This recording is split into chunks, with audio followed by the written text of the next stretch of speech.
Hello, today's video we've got a trip out fishing in some high winds, steady waves. Didn't catch anything, so there's not going to be any footage of fish caught. Was actually getting kind of bored thinking about calling a day early when the Coast Guard came out with an announcement that there had been a report of a vessel adrift within probably 5 to 10 miles of where we were fishing. So pulled up anchor, reeled in the lines, and hightailed it up there and see what we could find. Found the vessel. Wasn't really adrift, looked like somebody had taken it out and anchored it up and left it there. Would almost guess there maybe have been some holes drilled in the bottom of it to try and, you know, encourage it to never be seen on land again. But you know, anyway, something to do, so that was fun. I come back in now that the tide's down. There's been a derelict vessel around here for a little while that looks like it has gone down.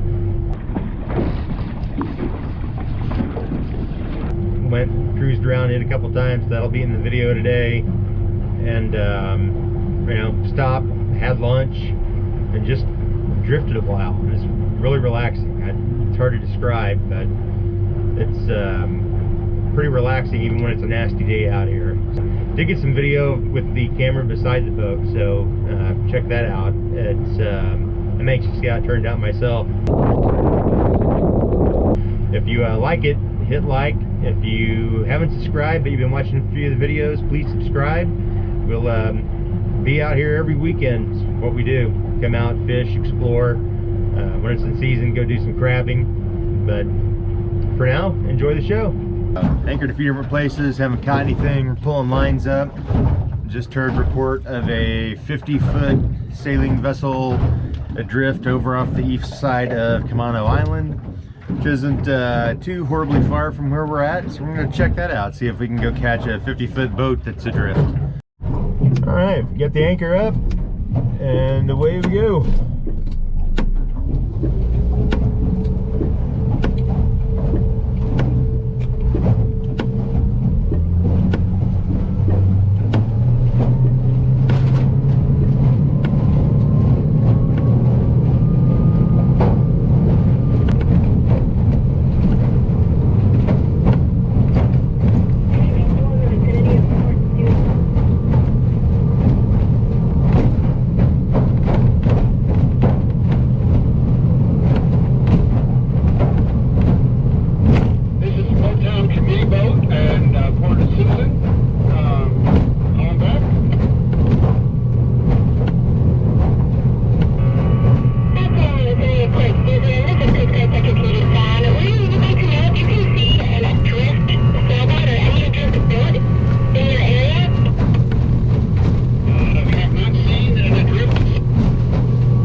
We have reached the vicinity of Port Susan.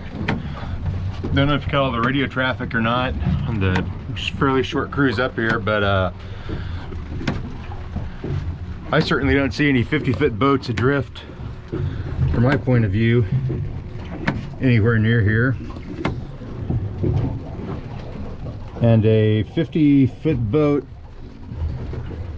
should be pretty obvious. There's one out there and I'm not seeing it. You can see all the way across to the other shoreline from here. And by the coordinates they were calling off earlier,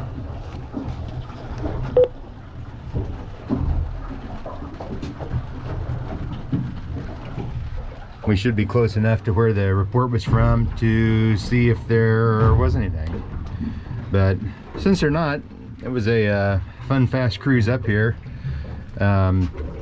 Running near full speed the whole way, just basically bouncing along the top of the waves. Don't know if you can see the wave action or not, or how well it'll turn out. Not huge, but not overly small. I mean, it just depends on where we're at when the wind gusts up. So I think I'm going to try and mount the camera up off the rear and give you guys a different point of view for some of this short cruising around. Be right back.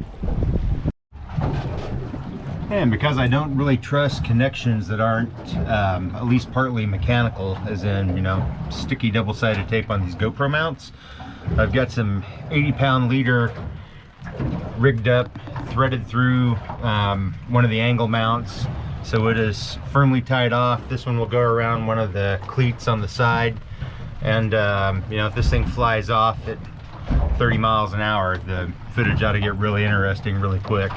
So go stick this on the side of the boat and we'll get back underway. All right, here we go.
Does appear to be adrift. I guess now it's time to call the Coast Guard, let them know what's up. United States Coast Guard, Sector Puget Sound, regarding the adrift boat in Port Susan. I'm pretty sure I'm sitting right next to it.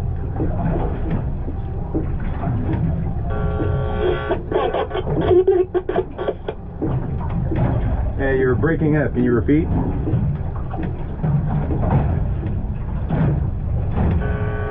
Roger, Captain. You think you found the sailing boat that's adrift in the vicinity of Port Susan? Can I get the name of your vessel and your GPS position, over? GPS position 4808269 north, 12225296 west. Roger that, Captain. Can I have you shift and answer channel 22 Alpha 22? 22 Alpha, over.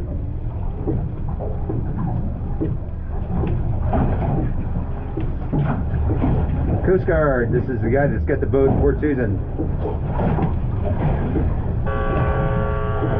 Roger, Captain. Can I get a description of the boat that you have your eyes on? Blue bottom, white top. Looks like no one's on board. Does look like it's currently anchored up. The registration number on it is Whiskey November 4041 Romeo Delta. Roger that, Captain. I have blue bottom, white top. Looks like it's attached to an anchor. Whiskey November 4041 Romeo Delta. What type of boat does it appear to be? Does it look like a sailboat or something else? Does not look like a sailboat. At least it has no mast on it anywhere at this point. The top is currently, or would be covered, is open halfway through the back, so it just looks like a little, I don't know what I'd call it. Roger that, Captain. And can I get your first and last name and a cell phone number? Yes, you may. Stacy, S-T-A-C-Y, last name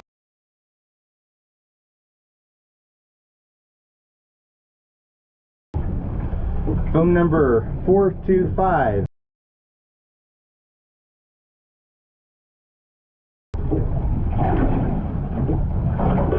Roger that. I have Stacy.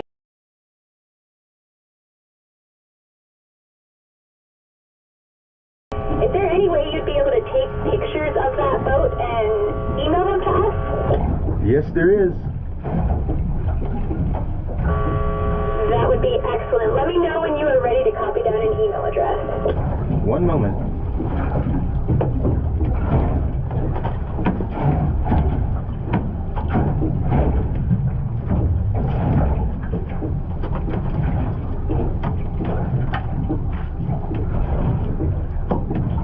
I am ready for the email address.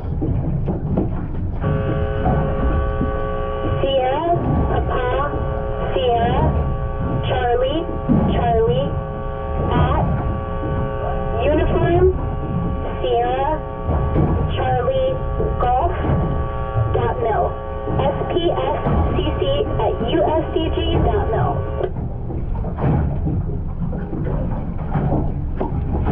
Do you please repeat the portion before the @ sign? Sierra, Papa, Sierra, Charlie. Sierra, Papa, Sierra, Charlie. Correct. Alright, give me a couple minutes and I will send you pictures. Roger that. Thank you so much. I'll be standing by 22 and 16.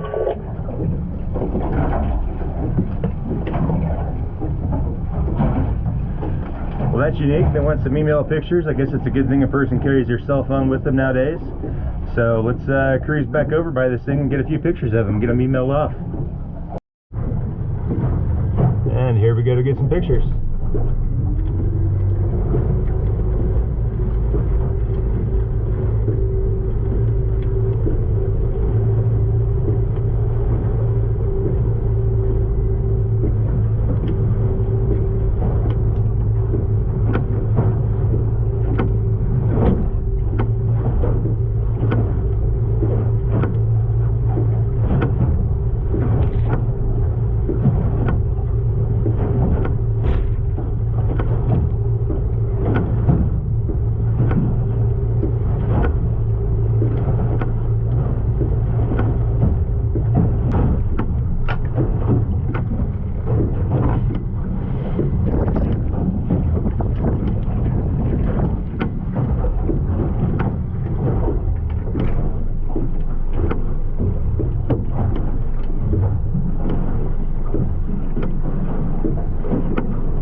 I've sent the pictures of the adrift vessel off to the Coast Guard and radioed them back on channel 22 Alpha, and they have switched back to channel 16 now. So make it ready to wrap up and call it a day here and start heading back, but I want to get some more footage from a few different angles while we're up here.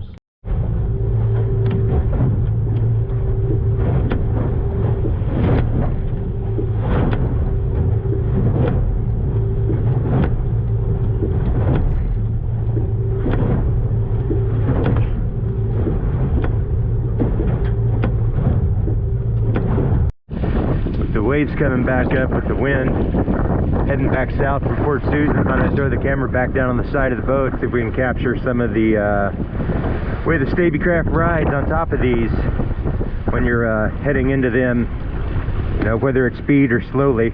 So if I can keep the water off the lens, maybe it'll turn out well. But here we go. I'll be anchoring up my camera first off. 80-pound test should hold, I'm hoping.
So no matter how much I tightened up the camera mount, it kept getting, I'm guessing, hit with water and knocked to a side and angle view. So I went ahead and pulled it back in. I'm going to stop for the moment and have some lunch, then start the cruise back in a little early. So it's been an okay day out. Still nice being out. It's starting to rain heavier than it was. The wind's coming up. Waves are getting higher. So kind of anxious to see what kind of coverage I got from the side of the boat. If you like that, drop down there and hit the like button. You know, if you haven't subscribed, consider subscribing. There'll be more every week. So for now, I'm going to stop the camera and eat. So the Stabicraft positive buoyancy thing you always hear about and wonder, you know, is it really that important, right? Do I really need that positive buoyancy in a boat? You know, wouldn't any normal boat, you get a small leak in it as long as you get some of the water out, you know, stay up. Not always. This wasn't here last weekend.